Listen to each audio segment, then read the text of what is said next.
Okay, I think we're ready to start. Again, if everyone would like to take their seats, who's going to take a seat or stand, do as you please. But we're about to start with our Rangatahi panel. But in the interest of following the lead of our young people, who are infinitely more sensible than us, one of them, Pia, has suggested that she starts with a little energising something because it has been a long day.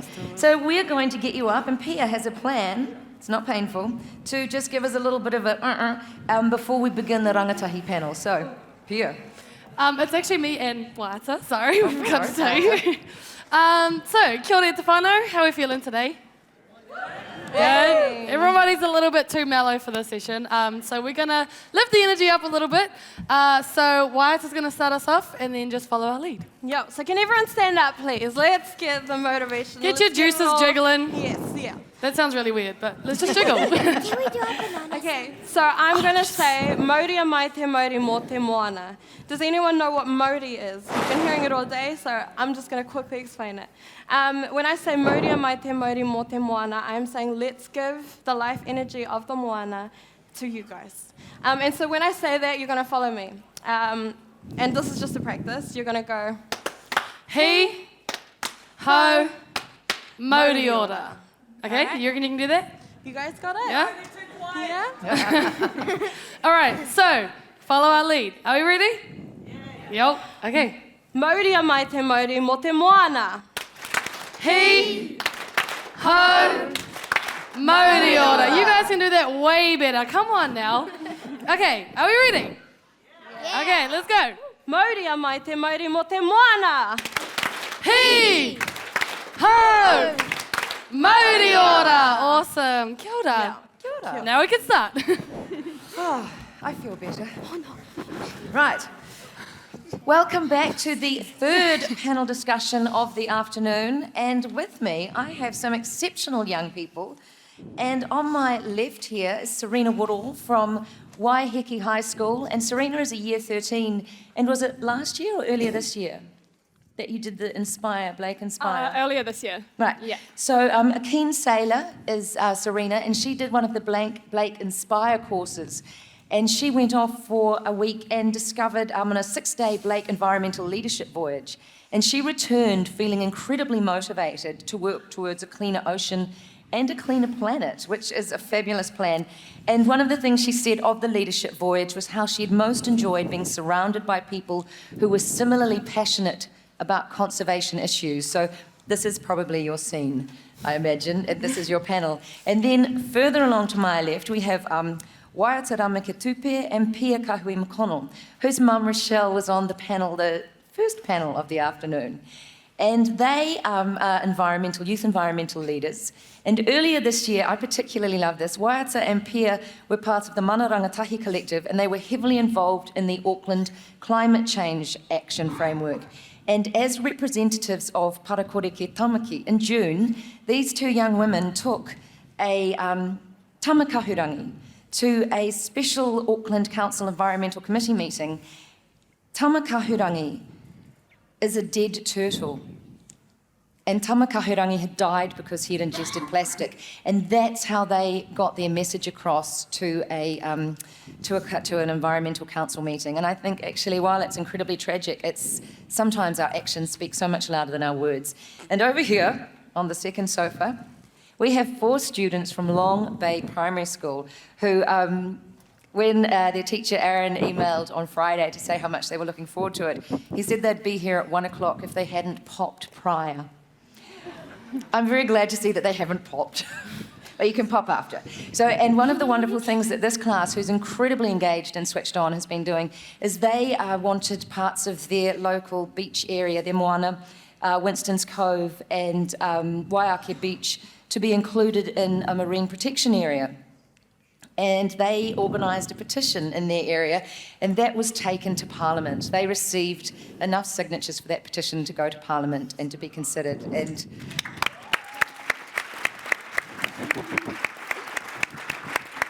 they also have a television channel where they share their extraordinary work and news. But first of all, what we're going to do is I'm just going to go across the panel and we will hear a little bit about what they've been doing and what they've been thinking.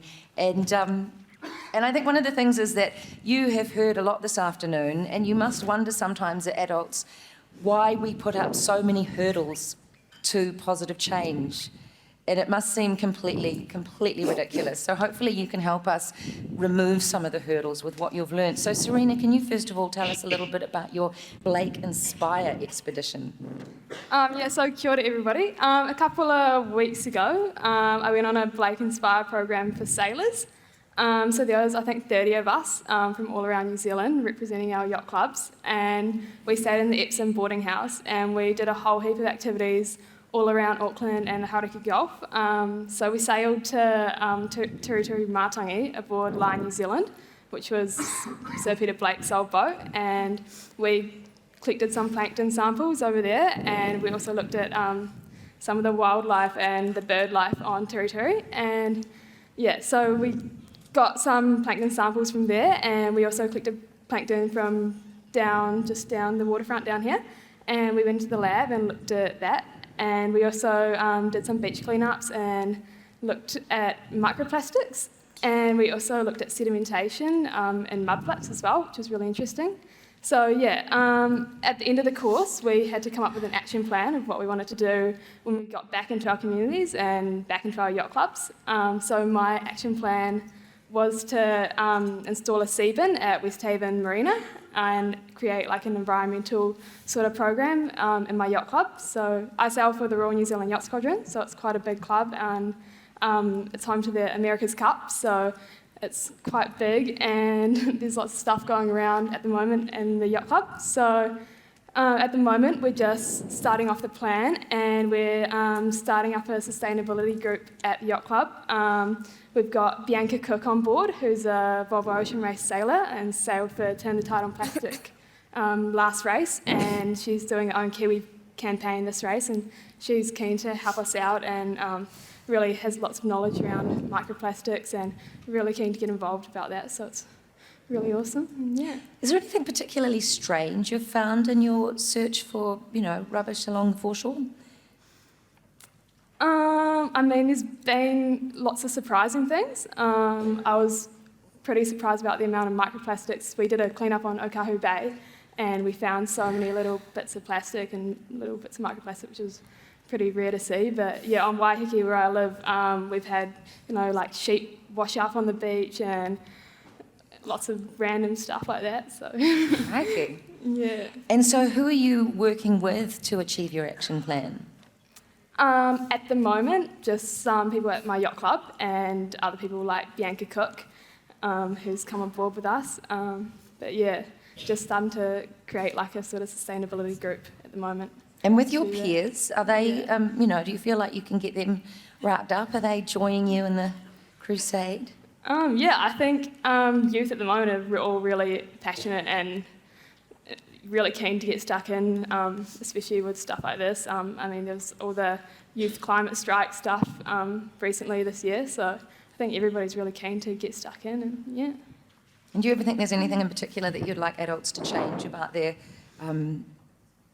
ways of dealing with issues of conservation?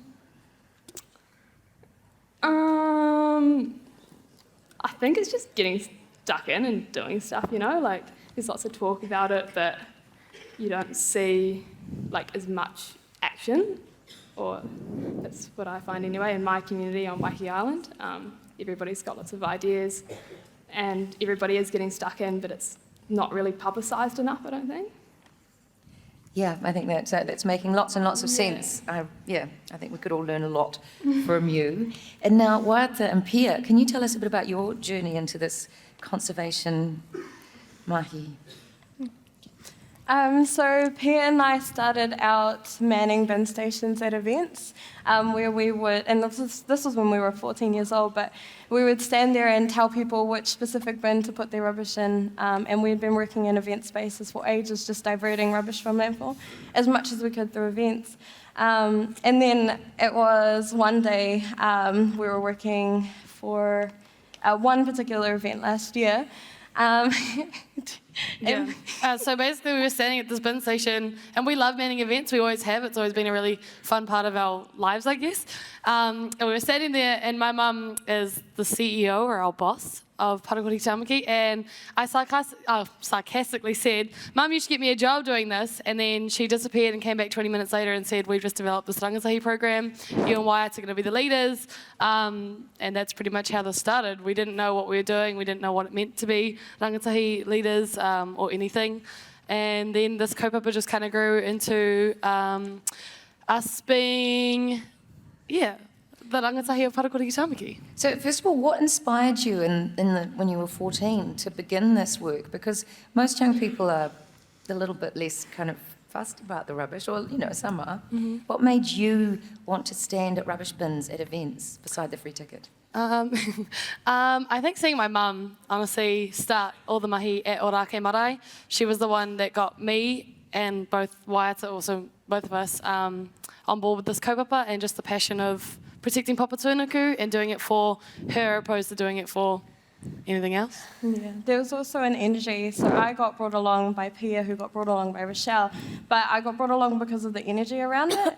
If you ever work with an event with us, it's we have fun. It's fun. We have a lot of fun. Yeah, we because the job is quite easy. You just stand there and just awhi people when they come up to you. And while that's happening, there's music going on, there's people passing by, there's just much energy that it is really fun just doing that mahi. This year we tackled Waitangi, Hoani Waititi, and then we did Polyfest as well. So it's been a massive learning curve. So we're just kind of taking every event by the day, I guess. So what does a rangatahi ambassador in this context do? Like, what is your week or your, how do you plan the work? Yeah, so Wyatt and I take zero waste through a Te Ao Māori lens as rangatahi for rangatahi. So we take it to over 30 different Māori organisations across Tamaki Makaurau. So we educate rangatahi about climate change, the effects of plastic pollution on our moana and on Papatūānuku, the whakapapa of plastic, so where it comes from, the truth about it, what we can be doing to divert from landfill, the effect it has on our bodies, and how to connect to our atua, so how to connect rangatahi with te taio, so the natural world, and to ourselves as well. Yeah, and by doing that, what Pia and I do is that we try to encourage rangatahi to be the innovators for making change for their communities, because it is huge in our community now that people just don't understand or just don't know what to do to save the world, and people just need to be educated around it. Promoting the kaupapa around it. And that's what Pia and I do, and we love it. And it's becoming more of a trendy thing now as well, especially with our generation. We've noticed that the plastic straws movement got pretty big. So we think, we've noticed that rangatahi are really keen to jump on board of this kaupapa because it is our future and it is our generation. So the more people we can get involved and be in this waka together, the better it will move and the faster it will grow. What do you do in the face of apathy? What is apathy? And the laziness, when people it's not my problem, I can't do it, it's just too big for me. How do you, when sometimes I'm presuming people would say, well, how can I do anything? How do you face when people think, it's too big, it's too hard? There are definitely people that aren't ready for this movement and they aren't ready to jump on this kaupapa. We get asked that question quite a bit by our rangatahi. And they ask us how to handle their rangatahi or their friends that don't want to jump on board of this kaupapa or they're not a part of this movement. We honestly just tell them to not push it, that some people aren't ready for this journey and to let them be on their journey. You can't force it, you can't get people to change, you can't, And it is also a point of talking to the individual. Something as easy as having a cup of tea and sitting down and actually just having that face-to-face conversation of, okay, what do you not understand, or what story can I tell you that will make you click somewhere? It's how to educate people, I think, is probably the best thing. Because not a lot of people know about this or about anything about, saving the world. So I think educating people about that is the biggest way to move forward. And what would you like to see happen, looking through the lens of your waste-free work, happening in the Hauraki Gulf? Personally, I would love more diving and snorkeling opportunities for rangatahi, specifically rangatahi Māori and Pacifica, to get them out into the moana and connecting with our oceans and seeing the impact that we actually have on the moana, and seeing our sea creatures and connecting with tangaroa and Papatūānuku. For me, it's exactly the same. I think our communities have lost the connection with our outside world, outside of a phone, outside of our house, outside of our mahi, outside of our lives. So I would just want to see people connect and communities go back to the ocean, or yeah. Kia ora. I love all that. And now I'm going to hear from our Long Bay, before they pop, the Long Bay Primary School children. We've got Ryan, Emily, Karis, and Erin. And I know that you have been doing some work with creating the petition and also the television broadcast. And I believe you've prepared what you'd like to say. So if you'd like to do that, and then we'll see what your media presentation. Kia ora koutou, ko Ryan, Emily, Karis and Erin aku ingoa. We are part of a group called Tangaroa's Taniwha, also known as Room 19 at Long Bay Primary. We take on the roles of learning reporters and we use our blog to post films about our learning and events that impact on our school community. In 2015, LBP TV interviewed All Blacks Sonny Bill Williams, Aaron Smith and Tony Woodcock about what it takes to be successful in your career. LBP TV also interviewed sports journalist Toby Johnson, who taught us good interviewing techniques. We have used our green screen technology to make films about Māori culture and the environment. In 2018, our film Te Riri o Mataaho won awards at both the Outlook for Sunday and Real Life film competitions. Over the years, we have tackled a variety of environmental and social issues. We have interviewed politicians such as former Prime Minister Bill English and recently the 3 MPs Erica Stanford, Chloe Swarbrick and Maya Lubeck, who have all supported us with the Tangaroa's Taniwha petition. One of the things we love about LBP TV is building on the work of students that went before us. It's like being one big family. This year, we are proud to share with you for the first time our film Te Hikoi o Tangaroa Taniwha. This film shares the petition journey we have had in trying to have Waiheke Beach included in the Okura Marine Reserve.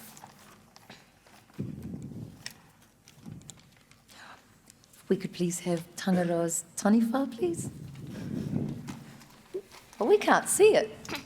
Aww. Te Hikoi o Tangaroa Taniwha. Yay! Magic. There once was a girl named Moiora. She was Māori and lived in the area of Waiheke, what is now known as Torbay on Auckland's North Shore. Waiheke means water from below, or spring, and it was believed that the Waiheke spring contained strange health ingredients which would cure some ailments. It was visited by many of the iwi of Tamaki who hoped to take advantage of its curative waters. It was a place of tapu. She was sitting on a small island, named the Tall, weaving flax with her matua, when suddenly she had a vision. It was about Tika Pamoana, the Hauraki Gulf becoming Maui. It had been filled with greed, plastic, and sorrow. She saw that the people had abused the resources shared with them and that Tangaroa had become riri and had unleashed on the people his taniwha, his ocean guides. But there was hope. Tangaroa's Taniwha had been summoned and they had begun their hikoi of Katiakitanga. Their kaupapa was to persuade the people to have Waiheke Beach included in the Okura Marine Reserve. Moiora was scared that they would fail, and also scared that the ocean state would worsen. She knew it would be mahi pakeke, hard work, and may require great sacrifice. As to what are we going to do about it? We are going to investigate the possibility of having Waiheke included in the Okura Marine Reserve. But she was also encouraged because they were trying really hard to improve the ocean's health and were determined to get the people's support. And they were gaining support. The people were listening. They held hui at neighbouring kuta, and people from those kuta held hui with people in their rohe area. They had korero with whānau and hoa, friends. They shared the petition at sports events and stood for hours outside their local ngātoa shops. They appointed Tangaroa Taniwha ambassadors at other schools and used Facebook pages such as the Taupa community. experimenting marine reserves, plus various politicians' Facebook pages to promote to a wide audience. They held hui with government politicians to find out how to change the law to have Waiheke Beach included in the Akura Marine Reserve. They spoke to Erica Stanford, who told them that to start a petition, you have to go onto the Parliament website and register your petition. Then you have to start collecting signatures of support from the people. But most importantly, you need a politician to present the petition to Parliament on your behalf. You present that petition to me, and then I will present it to the Environment Select Committee, and we'll see. They also spoke to Maya Lubeck, who told them about current government plans for the protection of Te Kapa Moana. Those plans included improving the health of freshwater waterways, stricter monitoring and reporting of commercial fishing, and building on the 19 marine reserves that the Labour Party created when they were last in government. Member of Parliament Chloe Swarbrick was really encouraging about the kaupapa and how important it was for young people to whai kōrero about the kaitiakitanga of the environment. She agreed to work with other political parties to promote the petition. To stand with Erica in supporting the petition. Delegates from the Hauraki Gulf Forum were interviewed about how tangata te whenua used to manage the resources of Te Kapa Moana, as well as what was being done to protect them now. And me too. Have my personal The petition closed on a cool wintry Friday afternoon, and the Tangaroa's Taniwha representing various schools, including Long Bay, Glamorgan, Browns Bay and North Cross, presented the book of petitions to Erica Stanford on Waiheke Beach. They had 3,150 signatures of support. As the petition was presented in Parliament on the 23rd of July, Moiora looked on and took great pride in the kaitiakitanga of Tangaroa's Taniwha. The hikui had been long and they had made many sacrifices along the way, but Moiora could see that they had the support of the people, that the politicians were listening and that change was happening. Moiora was maia, confident that the Taniwha had done enough to place Waiheke Beach within the protection of the Akura Marine Reserve and that the Māori of Te Kapa Moana would soon be returned.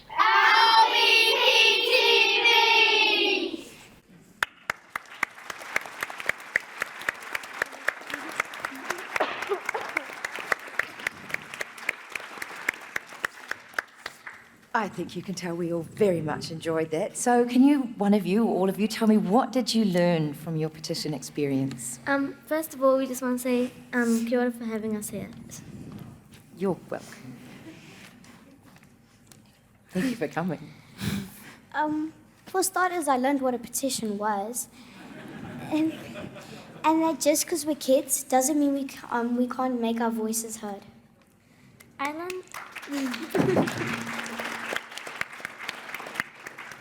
I learned that we can achieve what we believe. I learned that no matter what age you are, you can do anything if you just follow your heart. I learned that even if you are children, you can do anything if you can just dream of it. Hear, hear. I like that. And what were the highlights of the experience? My highlight moment was when I applied to represent Tangaroa's Taniwha at this forum here and now. My highlight moment was that we got so many people involved. We got schools and people everywhere. My highlight moment was the exact same as Karis, being here at this forum. It's probably the most important moment of my life because I'm taking action for something that's important to me.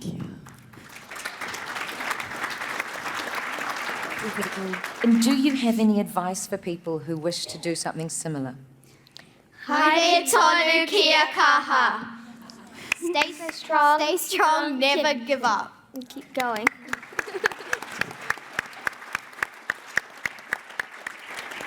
If you have something that you want to achieve, never quit and follow your dreams.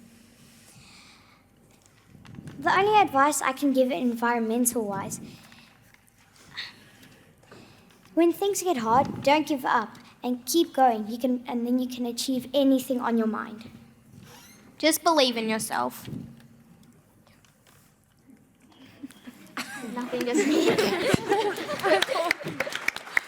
No, that was beautiful. I would very much like to thank our panel of rangatahi. That was just, I'm going to take home a lot of that in my own life, and I know that we shall all take that into our conservation work. Don't ever give up. That's marvellous. Thank you, Serena, Waiata, Pia, and my lovely young people from Long Bay Primary School.